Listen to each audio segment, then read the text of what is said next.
years ago, Donald Ramotar was sworn in as the executive president of Guyana following the People's Progressive Party Civic winning the 2011 elections. Looking back at this 3-year period, President Ramotar has observed that the period could be described as mixed, due in part to heading a minority government, which has created a very difficult political situation.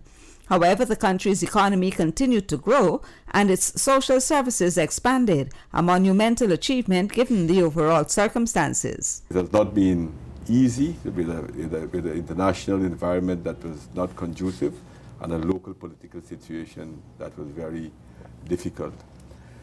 So that was very satisfying that we were able to do these things despite the huge challenges ahead of us.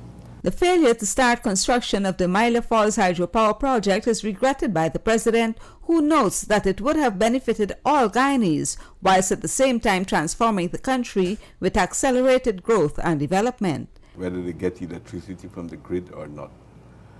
And it is a project that would transform the country to realize the dreams that we have of accelerating growth and development in Guyana, so that we can reach a developed status in a short period of time.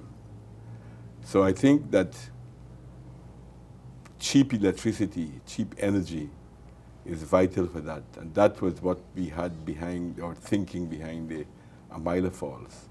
And the fact that the opposition voted against it for no other reason than being, I don't know what else to say but being vindictive. Why I say that is because both the opposition parties have in their manifesto that they were in support of hydroelectricity. And here we had a fantastic deal and they scuttled it. But I would say they delayed it, because I'm still determined that we should have the Myla Falls would come in stream, and we're not very far away to concluding some agreement in that direction as well. He also noted the need for other projects which were also blocked by the parliamentary opposition. We had this senseless voting against the anti-money laundering bill. That has also thrown a shadow, cast a giant shadow over our country. I just mentioned to you the Myla Falls issue. That's a major one that we lost the time that we have lost, you know. And then also the general attacks on all of our projects that have the potential of taking our country forward. Our investment in a new airport to help with tourism and expand these things. All of these things are coming under attack from an opposition that seems more interested in their narrow political party agenda than in the interests of the people, the broad masses in our society. With regards to calls by the opposition for a broad-based national government, the president noted that the high level of cooperation between the AFC and APNU has seen both parties trying to frustrate the economic and social development of Guyana. They divided the work among them, which showed a high level of coordination between them. And then you look at the parliament, more than 95% of the time they voted together. So what we were seeing at the last election has been proven to be correct, that they are the two sides of the same coin, that there is no big difference with these two political parties. And their big issue is whether to have a pre-elections or a post-elections alliance. And they're afraid of a pre-election alliance will not serve their plans to divide the PPP supporters as they did. So they have to work that out for themselves, how they will deal with that. But but generally they have both, I think, coincided with trying to frustrate the economic and social development of our country. Observing that government can transform Guyana into a developed country, he explained the need for the development of more infrastructural projects for which the conditions and natural resources exist. We want to pass some very important pieces of legislation. We have a new bill to transform, to modernize and transform our educational system so that our students coming who will have to come up in this new environment in which our world is in, where science and technology are playing bigger and bigger roles in our lives. Those bills are in the Parliament. We wanted to get them passed so that we can modernize this sector.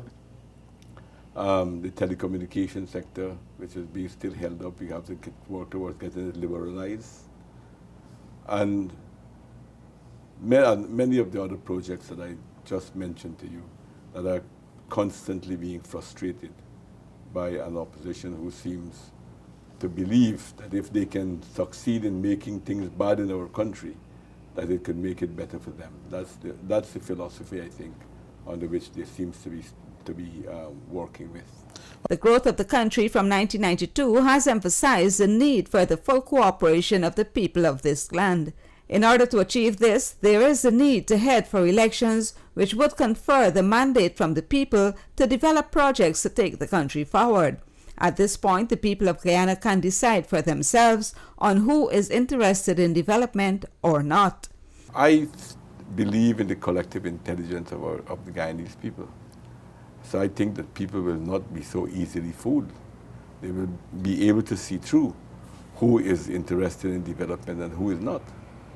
You know, that's what I think can happen as well. Observing that the prorogation has opened the way for dialogue with the opposition, he added that they had shown no interest in negotiating. However, his vision for Guyana is to build a strong, developed country socially and economically, with a lot of social justice and a flourishing democracy. To take our country to make it a developed country, to ensure that we have the necessary infrastructure to do that, to improve the quality of life, to take the standard of living up to greater heights.